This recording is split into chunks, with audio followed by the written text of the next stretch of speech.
while we talk about self-sufficiency, self-reliance, and good old prepping.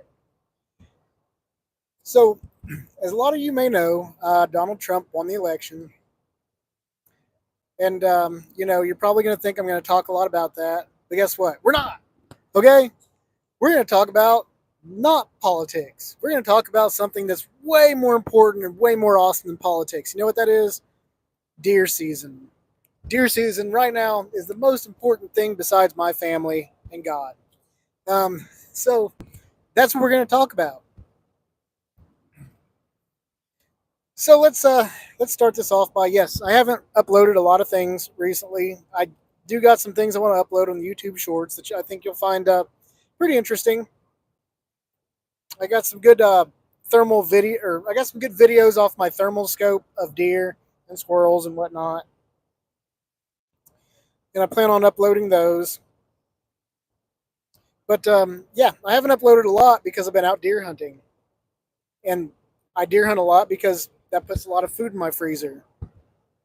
And the more food I put in my freezer from deer hunting, the less food I have to buy, which is great.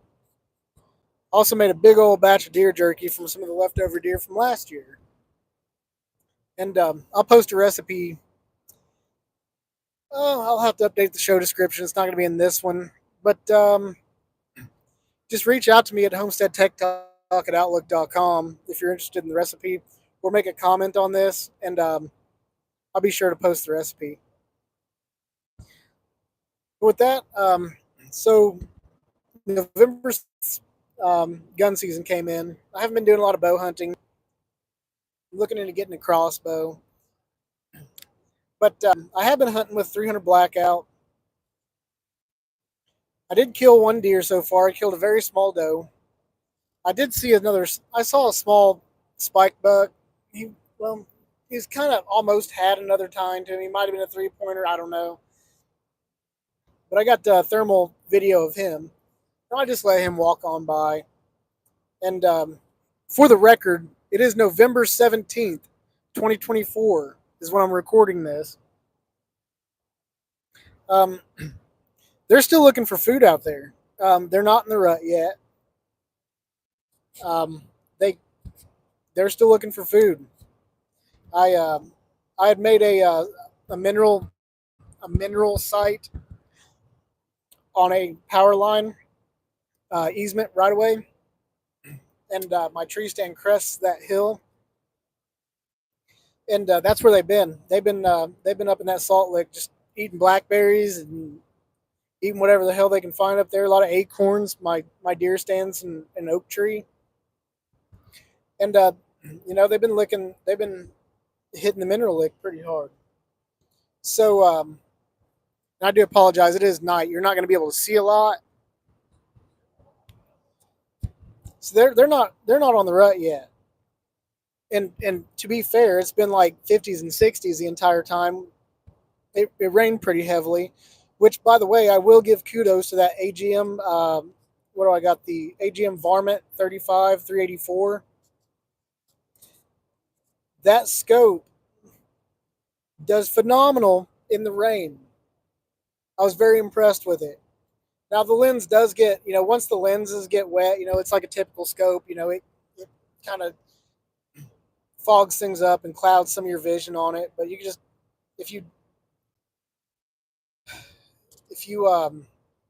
just take some, like a rag or something, and you just dab it. Don't wipe, but dab the lenses off. It's actually fine. I think I might get some anti fog for the part where you look through with your eye, but I'm not touching the IR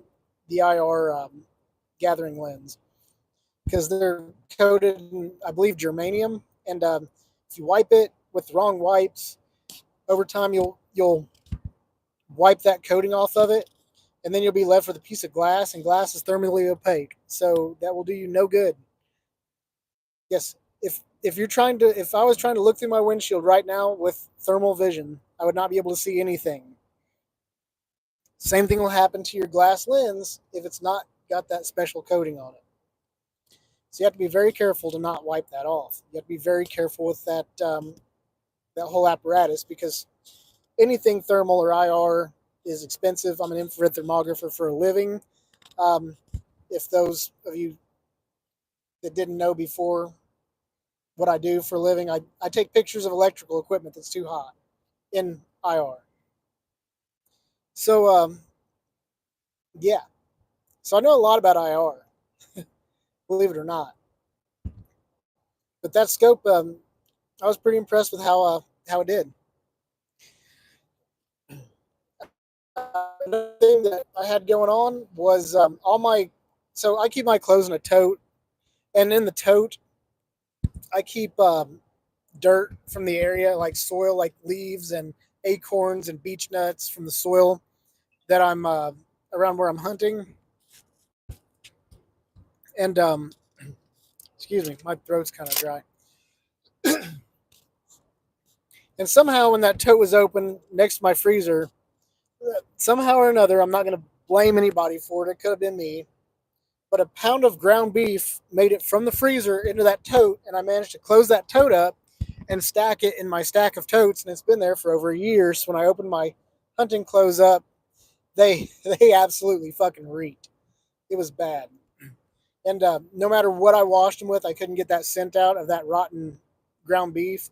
So I went and bought new hunting clothes from Academy. I used Magellan brand, the Magellan Pro, and it's mossy oak, really good stuff. It's got Aegeon scent protecting stuff on it.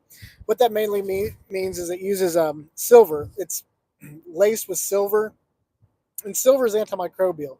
Anything in that column of the periodic table is antimicrobial. So copper, silver, gold, those things typically can't harbor any kind of biology that would typically make a scent that deer would smell. And the reason they can't do that is because the valence electron on those particular elements basically electrocutes anything that lands on them. Like, that's just how that works.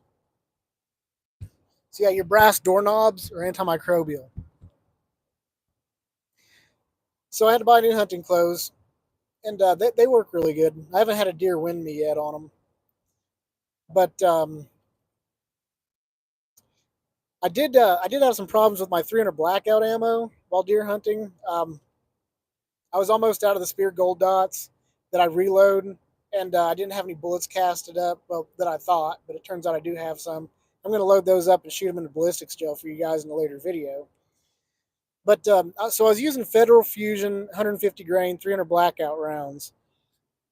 Now these bullets are rated for 1900 feet per second out of a 16-inch barrel. I'm shooting them out of a 10.5-inch barrel, suppressed, and I was getting about 1,778 give or take feet per second out of them. And I watched some YouTube videos on them of people shooting them in ballistic gel, and the expansion looked impressive. The temporary wound cavity looked impressive, even at the lower velocities of like 1,700 feet per second ish. But when I shot that deer with them, it did not drop that deer where it stands, typically like my spear gold dots would. It ran. I had to shoot it again because it had stopped. I honestly thought I'd missed it, except for it had a small limp.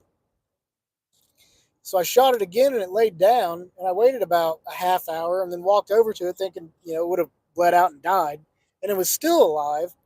And then I was trying to slit its throat, and then it was trying to kick me, and that was a mess, so I just ended up shooting in the head. But it was just... Speed check reported ahead on I-65 South. We got a speed check reported ahead on I-65 South. But it was just a mess. It was just a mess. I was not impressed with the Federal Fusions out of 300 blackout at all. So I managed to find some more spear gold dots that I left at Steve's, and that's what I'm hunting with. I'm sighted in with those. I'm hunting with those. And those are running about 2,064 feet per second out of my 10.5-inch barrel with a suppressor, which, that's about a 300 feet per second difference, which doesn't sound like a lot, but that's 400 foot-pounds of kinetic energy difference, roughly. Maybe I think like 367-ish. Just rough math off the top of my head, about a 367 foot-pound difference in kinetic energy, but they expand a hell of a lot better. And when I shoot deer with those, they drop where they stand. Period. End of story. I've never had one run after shooting them with it. It drops them like a sack of potatoes. So if you can find some spear gold dot rounds for 300 blackout, that's what I would use for my deer hunting. And then they haven't been on the rut, so naturally calling hasn't really worked. I've just been kind of hitting a quiet butt grunt every once in a while, just like, and that's it. Wait about 5 or 6 minutes and hit it again. But those two deer are the only ones I've seen so far. But we're hoping that since it's getting colder this weekend, in the 30s, we're talking about snow showers, the deer hunting will improve. So that's kind of where I'm at with that. I like my 300 blackout. I like it suppressed. I love that thermal optic on it. I was able to positively, and I'll show you videos and YouTube shorts. I was able to positively identify deer out to like a little over 100 yards in thick brush, like thick woods, with this scope, where I have perfect vision. I can read every line on the eye chart. I wouldn't have been able to see these deer had I not been using a thermal scope. So I'm pretty impressed with that. And I'll put a link to the scope that I use in this description later on. After I'm already done with the live, it'll probably be tomorrow or so. I'd recommend going through some kind of distributor. They'll help you out with picking the one you want. I'll put the link to a couple different websites, and I'll put the Amazon link on there if you just want to buy it off Amazon. But that's pretty much it. That's been my deer hunting so far.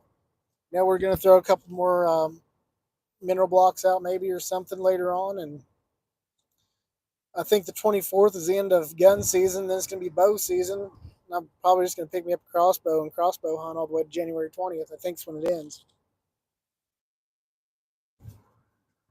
So be putting a lot of meat in the freezer, plan on making a lot of pemmican, a lot of deer jerky, and usually if I fill the freezer up with deer, like ground deer, I'll mix a pound of ground deer with a pound of my butcher box ground beef. I did that the other day, and my girlfriend made homemade In-N-Out sauce, and it was phenomenal. I made smash burgers with it. Oh man, it was good. Let me tell you what. If I could get away with it, if my family was on board with it, I'd eat deer for every meal every day. And I've developed some pretty good deer recipes over the years, and hope to share them with you. And with that, guys, I think I'm going to get off of here. I hope you all have a good night. Look for those videos. I'll try to get them edited. I'm on my way to Nashville right now. I'll try to get them edited as soon as I can. But since I'm spending most of my time in the deer stand or with family right now, I'm not really. Haven't been able to do a whole lot on my office week. But I hope you all enjoyed this. Hopefully they'll start going on the rut this weekend. Be like around November 23rd. Or what is this weekend? Today's the 17th is Sunday. Yeah, probably around the 22nd, 23rd when they'll probably start hitting the rut. I think Monday's the 24th. That's the last day of gun season. And then it's back to the bow. But hoping they start going on the rut, because right now they've still been looking for food all week. From what I can tell, they're just looking for food. So I'll see y'all later. Y'all have a good one.